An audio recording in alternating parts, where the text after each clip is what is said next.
As wellness trends continue to evolve, the gelatin trick stands out for its simplicity. Instead of focusing on dramatic claims, it centers around creating a consistent pre-meal routine. The method typically includes just gelatin and warm water, consumed shortly before eating.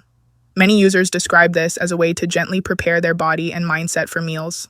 Experts often explain that sustainable habits are easier to maintain when they feel structured and uncomplicated. That's why routines like this continue to gain attention across social platforms. The gelatin trick is usually discussed as part of a broader lifestyle conversation, not as a standalone solution. People who explore it are encouraged to view it as one small piece of a bigger picture. If you want to understand how this method fits into a structured routine and why it's trending, you can check the link in the first comment for more details.